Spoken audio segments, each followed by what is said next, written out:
Bienvenue pour cet instant des paroles de la vie éternelle avec Marc-Joseph. Aujourd'hui, nous sommes le 17 février 2026 et j'ai la joie d'être là pour te rappeler que ce jour du 17 février 2026 est pour toi un jour de grâce parce que tu détiens dans ta vie la présence du Seigneur Jésus-Christ.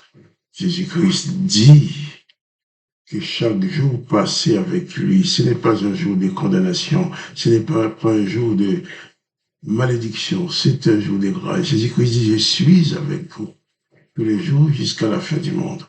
Donc, si Jésus-Christ est avec toi, si tu en prends conscience, tu vas aussi être conscient que chaque jour, chaque instant dans ta vie est pour toi un instant de grâce parce que Jésus-Christ est le promoteur de la grâce. La présence de Jésus-Christ ne provoque pas la condamnation, ne provoque pas la malédiction. Là, même celui qui a fait du mal à Jésus, même celui qui l'avait trahi, à savoir Judas, même Pierre qui l'avait régné, même Pilate qui l'avait condamné tout en le déclarant non coupable, même les sacrificateurs qui avaient menti, forcé Pilate à mettre Jésus à mort, Jésus les a pardonnés. Jésus, c'est le promoteur de la grâce. Il n'y a personne au monde qui peut être maudit ou qui peut être condamné à cause du mal qu'on a fait à Jésus. Jésus-Christ dit au contraire à chacun, qui que tu sois. Il dit, viens à moi, toi qui es fatigué et chargé, et je te donnerai du repos. Jésus-Christ propose le pardon, la grâce, le repos de l'âme à tous ceux qui veulent venir à lui. Il propose même la vie éternelle en disant, celui qui croit en moi vivra même s'il meurt. Même la mort physique n'aura pas de pouvoir définitif sur toi. Cette mort physique aura certainement le pouvoir sur ton corps. Mais Jésus-Christ dit que lorsque tu quitteras ce corps, il reviendra te prendre, il viendra lui-même à ta rencontre pour t'installer avec lui dans la maison du Père, là où il est en train de te préparer une place. Alors, c'est pour ça qu'il a dit que ton cœur ne se trouble point, ne sois pas troublé par les événements, ne sois pas troublé par le fait qu'un jour tu vas mourir, ne sois pas troublé par le fait que le futur ne semble pas agréable. On n'est pas la certitude que le lendemain va être un jour agréable. Non. Confie-toi seulement en Jésus-Christ. Il saura prendre en charge tes lendemains. Chaque jour avec lui est un jour de grâce pour toi. Et je vais pouvoir continuer avec toi la lecture de l'évangile de Matthieu, chapitre 27. Nous étions en train de lire hier que lorsque devant Pilate, les sacrificateurs, les religieux de l'époque ont menti en provoquant des faux témoignages, des fausses accusations contre Jésus.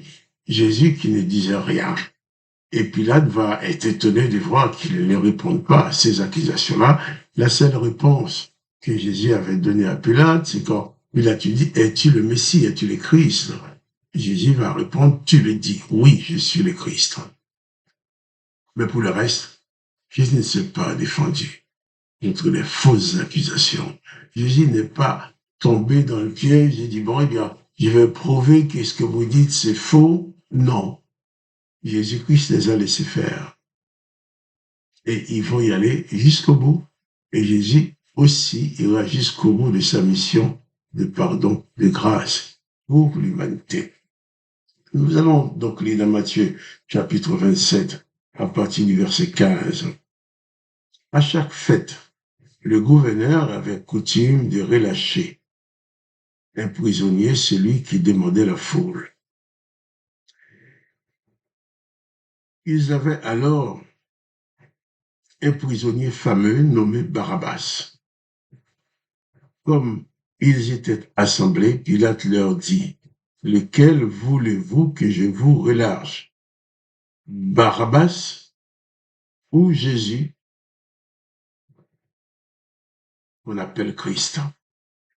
Car ils savaient que c'était par envie qu'ils avaient livré Jésus.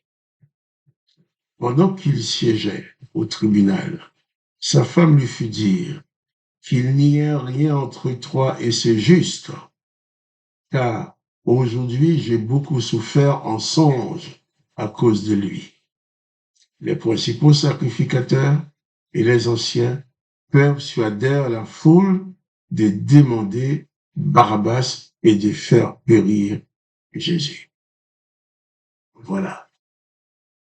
Nous allons pouvoir continuer la lecture demain, Dieu voulant, mais toutefois, nous comprenons bien que même Pilate avait compris les jeux des religieux, car ce Barabbas était un bandit qui méritait d'être en prison. Et Pilate va leur demander lequel voulait-il voir libéré, car la fête de Pessah, la fête de Pâques qui s'approche, est l'une des fêtes les plus importantes de la religion d'Israël. Et à chaque fête, Pilate faisait un geste en relâchant un prisonnier sur la demande du peuple. Et là, il se dit, peut-être, bon, tout compte fait, ils vont demander de libérer Jésus, et moi, je vais me débarrasser de cette histoire, parce que Pilate était très embarrassé de voir qu'il a entre ses mains un juste, un homme juste, qui n'a rien de mal en lui, et qu'on lui oblige à condamner. Alors Pilate dit, bon, eh bien, alors, lequel vous voulez que je vous relâche? Barabbas ou Jésus? Et tandis que Pilate est en train de dire cela, sa femme va venir lui dire, surtout, ne témoigne pas, il va lui dire, ne témoigne pas dans cet assassinat, dans l'assassinat de ces justes. Là, ils veulent l'assassiner, c'est pas envie qu'ils veulent le tuer. Et pendant ce temps, les sacrificateurs, les religieux, ont tout fait pour persuader le peuple à demander la mort de Jésus et la libération de Barabbas. Alors, ces gens-là, pourquoi voulaient-ils tant tuer Jésus? Ils avaient quand même une raison à eux. Même si cette raison n'était pas valable, c'est pas une raison qui faisait que Jésus méritait la mort. Mais pour eux, la seule raison qu'ils avaient, c'est que Jésus enseignait des choses qui allaient à l'encontre des enseignements qu'ils avaient avant, à l'encontre de l'enseignement de Moïse, à l'encontre de leur comportement. Car là où Moïse, l'Éternel, au travers de Moïse, leur avait donné pas les droits, mais les devoirs de tuer le pécheur, Jésus demande de pardonner. Oui, là où ils avaient le droit de prononcer des malédictions sur les autres, Jésus-Christ demande de bénir même celui qui te fait du mal. Même celui pour qui tu pourrais dire, ah, il mérite bien la malédiction. Jésus dit, même si quelqu'un méritait la malédiction, tu dois bénir. Pourquoi? Parce que tu n'as pas de malédiction en toi et tu ne peux donner que ce que tu as. Si tu as dans ta vie, tu as la grâce de Jésus-Christ, eh bien, tu donneras toujours la grâce. Tu feras toujours grâce. Si dans ta vie, tu as de la malédiction, eh bien, tu vas donner malédiction. Mais Jésus-Christ savait que lui, quand il s'installe dans une vie, il ne prône pas la malédiction, il ne prône pas la vengeance. Là où l'Éternel ordonnait la vengeance en disant au peuple, tu ne jetteras sur l'autre aucun regard de pitié, pas de pitié. Il faut exercer la vengeance sans pitié, œil pour œil, dent pour dent, pied pour pied, main pour main, blessure pour blessure. Il a même dit qu'il faut tuer homme, femme, bébé, enfant, bébé et nourrisson. Non, il faut détruire l'ennemi, il faut détruire jusqu'au dernier, au petit dernier. Jésus va dire lui, non, non, non, non. Moi, je vous dis, bénissez ceux qui vous maudissent. Faites du bien à ceux qui vous font du mal. priez en bénissant celui qui te persécute. Ne rends pas le mal pour le mal. Et Jésus ajoute, afin que vous soyez fils, afin que tu sois fils de ton Père qui est dans les cieux. Et cela, les serviteurs de l'Éternel ne pouvaient pas l'admettre parce que ça va vraiment à l'encontre, vraiment à l'opposé des enseignements qu'ils avaient reçus. Et ces enseignements qui les permettaient de gérer, de régir la vie du peuple.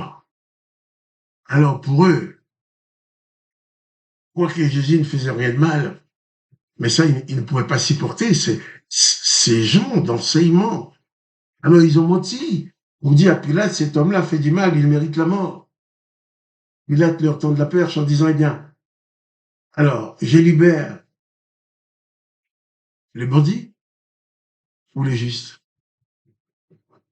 Eh bien, ce sont les religieux qui ont convaincu le peuple à demander la mort de Jésus et la libération de Barabbas. Alors, ils pouvaient dire, vous voyez, tout le peuple veut sa mort. Mais tout ça, ce sont des mensonges. Mais sauf en mourant, Jésus a accordé la grâce, le pardon. C'est pour ça que je dis la parole de Jésus-Christ, c'est la parole de la grâce, la parole de la bénédiction. Toi aussi, quoi qu'il arrive, bénis et ne maudis jamais. Quoi qu'il arrive, pardonne, mais ne te venge jamais. Ainsi, tu seras disciple de Jésus-Christ et fils du Dieu le Père de Jésus-Christ. Que le nom de Jésus-Christ et le nom du Père soient glorifiés et que toi, tu sois béni. Quant à moi, Marc-Joseph, je te dis, nous allons continuer demain, alors à demain, pour les paroles de la vie éternelle.